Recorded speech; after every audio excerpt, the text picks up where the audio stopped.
नमस्कार, मैं राहुल कठेरिया। गोदी मीडिया और आज तक के जाने माने पत्रकार सुधीर चौधरी ने बहुत ही बेतुका और बहुत ही गैर जिम्मेदाराना बयान दिया है। सुधीर चौधरी ने कहा है कि देश में जो भी सरकारी कर्मचारी हैं वो रिश्वतखोर हैं, वो भ्रष्टाचारी होते हैं। सुधीर चौधरी ने ये भी कहा है कि देश में जो युवा सरकारी नौकरी करना चाहते हैं, इसका मतलब ये है कि वो अनस्किल्ड हैं, अप्रशिक्षित हैं, और वो सरकारी नौकरी इसलिए करना चाहते हैं ताकि वहाँ तनख्वाह तो मिलेगी ही, और तनख्वाह से ज़्यादा वहाँ ऊपरी कमाई होगी, यानी कि रिश्वतखोरी होगी।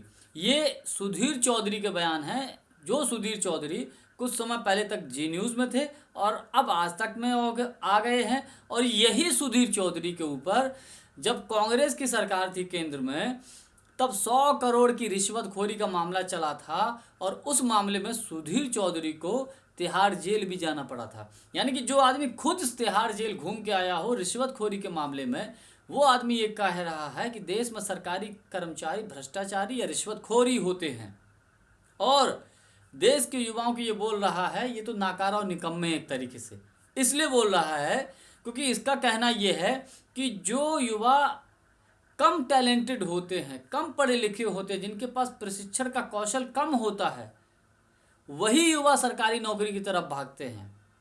यानी कि उन्हें लगता है कि वहाँ सरकारी नौकरी के साथ साथ वहाँ ऊपरी इनकम हो जाएगी। और ये ऐसा क्यों बोल रहे हैं वो भी मैं आपको बता दूं। प्रधानमंत्री मोदी जी ने एक बार वादा किया था कि हम देश में प्रत्येक वर्ष 2 करोड़ युवाओं को रोजगार या नौकरी देंगे। हुआ क्या? 2 करोड़ की तो बात छोड़िए, 1 करोड़ युवाओं को भी रोजगार और नौकरी नहीं मिल पा रही है। तो अब वर्तमान समय में सोशल मीडिया के ज़माने में देश का युवा, देश के लोग सरकार से सवाल पूछने लगे हैं कि आपने जो वादा किया था मोदी जी, उस वादा को पूरा तो करिए। आपने जो 15-15 लाख रुपए खातों की बात कही थी, वो 15 लाख कब भेज रहे हैं? 100 दिन में काला धन वापस लाने की बात कही थी, वो काला धन कब आ रहा है?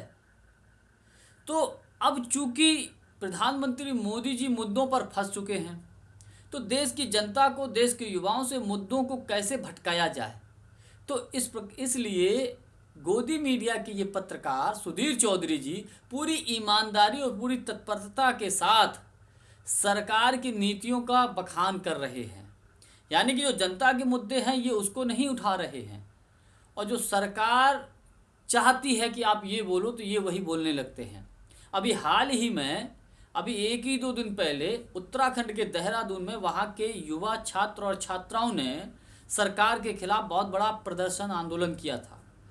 धरना प्रदर्शन से पुलिस ने जबरन छात्रों को उठाया और छात्रों के ऊपर प्रदर्शन के दौरान लाठीचार्ज हुई। उस लाठीचार्ज में कई छात्र छात्राओं को चोटें आई थीं, जिसकी वजह से उत्तराखंड सरकार की और प्रधानमंत्री मोदी जी की बहुत शीशा लेदर हुई है सोशल मीडिया पर। क्यों? क्योंकि उत्तराखंड में भी भाजपा की सरकार है।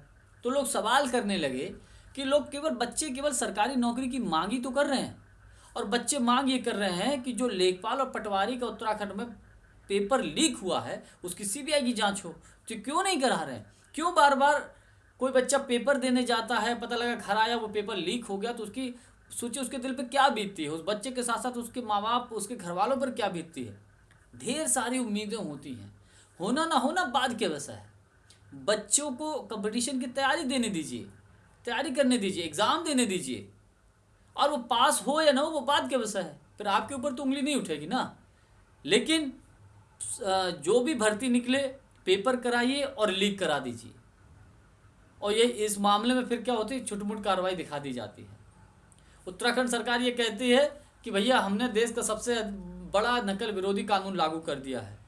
अरे इस भाजपा सरकार में इतने बड़े बड़े क्राइम हुए हैं, पॉलिटिशियंस बैठे हैं, उनके ऊपर जब कोई कार्रवाई नहीं हुई है तो इस मामले में ये कार्रवाई क्या करेंगे? तो सीधा सा मतलब ये है कि सुधीर चौधरी जैसे गोदी मीडिया के पत्रकार ये जनता को उनके मुद्दों से भटकाने का काम करते हैं।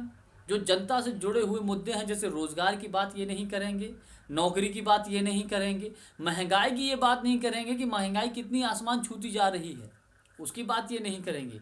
डीजल पेट्रोल की ये बात नहीं करेंगे कि 100 के आसपास डीजल पेट्रोल पहुंच गया है। रसोई गैस सिलेंडर की ये बात नहीं करेंगे क्योंकि 1100 के आसपास रसोई गैस सिलेंडर पहुंच गया है। नहीं करेंगे उस पर बात।